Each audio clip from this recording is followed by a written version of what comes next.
14 ತಿಂಗಳುಗಳ ಕಾಲ ಪಾವಗಡ ಪುರಸಭೆಯ ಅಧ್ಯಕ್ಷರು ಮತ್ತು ಉಪಾಧ್ಯಕ್ಷರ ಕುರ್ಚಿ ಮೀಸಲಾತಿ ಪ್ರಕಟವಾಗದ ಹಿನ್ನೆಲೆ ಖಾಲಿಯಾಗಿತ್ತು. ಯಾವಾಗ ಮೀಸಲಾತಿ ಪ್ರಕಟವಾಯಿತು ಅಂದಿನಿಂದ ಕೆಲ ಪುರಸಭಾ ಸದಸ್ಯರಲ್ಲಿ ನಾ ಅಧ್ಯಕ್ಷನಾಗ್ತೇನೆ ಎಂಬ ಲೆಕ್ಕಾಚಾರವಂತೂ ಬಲು ಜೋರಾಗಿ ನಡೆದಿತ್ತು. ಸುದೇಶ್ ಬಾಬು ಅವರು ಪುರಸಭಾ ಅಧ್ಯಕ್ಷರ ಗದ್ದಿಗೆ ಏರ್ತಾರೆ ಎಂಬ ಬಲವಾದ ಟಾಕೊಂದು ಚುನಾವಣಾ ಹಿಂದಿನ ರಾತ್ರಿಯೆಲ್ಲ ಸದ್ದು ಮಾಡಿತ್ತು. ಆದರೆ ಅದೆಲ್ಲ ಇಂದು ಉಲ್ಟಾ ಆಗಿದೆ.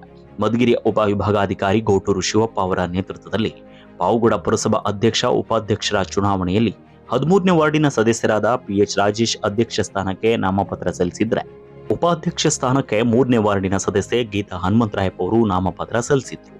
ಅಂದುಕೊಂಡಂತೆ ಮಾಜಿ ಸಚಿವರು ವೆಂಕಟಣ್ಣಪ್ಪ ಹಾಗೆ ಶಾಸಕ HV ವೆಂಕಟೇಶ್ ಅವರ ರಾಜಕೀಯ ಲೆಕ್ಕಾಚಾರದಲ್ಲಿ ಪುರಸಭಾ ಸದಸ್ಯರ ಬೆಂಬಲದೊಂದಿಗೆ ರಾಜೇಶ್ ಅವರು ಇಂದು ಅಧ್ಯಕ್ಷ ಗದ್ದಿಗೆ ಹೇರಿದ್ದಾರೆ. ಉಪಾಧ್ಯಕ್ಷರಾಗಿ ಗೀತಾ ಹನುಮಂತರಾಯಪ್ಪ ಆಯ್ಕೆಯಾಗಿ ನಗೆ ಬೀರಿದ್ದಾರೆ. ಆ ಹಿನ್ನೆಲೆ ಪುರಸಭೆಯ ಮುಂಭಾಗದಲ್ಲಿ ಕಾಂಗ್ರೆಸ್ನ ಕಾರ್ಯಕರ್ತರು, ಮುಖಂಡರುಗಳು ಸೇರಿದಂತೆ ನೂರಾರು ಸಂಖ್ಯೆಯಲ್ಲಿ ಅಭಿಮಾನಿಗಳು ಜಮಾಯಿಸಿ ಜಯ ಘೋಷಣೆ ಕೂಗಿ ಪಟಾಕಿ ಸಿಡಿಸಿ ಸಂಭ್ರಮಿಸಿದರು.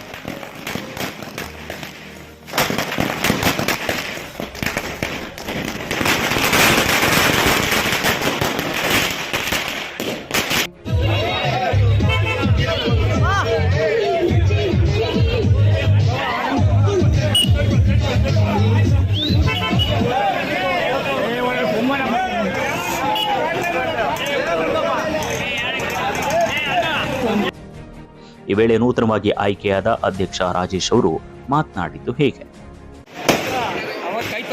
ನನಗೆ ಅವಕಾಶ ಬಂದು ನಾನು ಪಕ್ಷನಿಷ್ಠೆಯಾಗಿ ನಮ್ಮ ಮಾಜಿ ಸಚಿವ ವೆಂಕಟಣ್ಣಪ್ಪ ಅವರು ಹಾಗೂ ನಮ್ಮ ಈಗಿನ ಶಾಸಕರಾದಂಥ ವೆಂಕಟೇಶ್ ಅವರು ಮತ್ತು ಬ್ಲಾಕ್ ಕಾಂಗ್ರೆಸ್ ಅಧ್ಯಕ್ಷರು ಮತ್ತು ಎಲ್ಲ ನನ್ನ ಪುರಸಭೆ ಸದಸ್ಯರುಗಳು ಅವರ ಒಮ್ಮತದ ಮೇಲೆ ನಾನು ಈ ದಿನ ನನ್ನನ್ನು ಅಧ್ಯಕ್ಷ ಮಾಡಿದ್ದಾರೆ.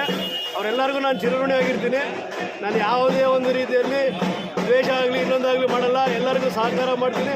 ಅವರು ನಾನು ಅದೇ ಥರ ನಮಗೆ ಸಹಕಾರ ಮಾಡಬೇಕು. ಪಕ್ಷದಲ್ಲಿ ಯಾವುದೇ ಥರ ಗೊಂದಲಗಳು ಯಾವುದೂ ಇಲ್ಲ.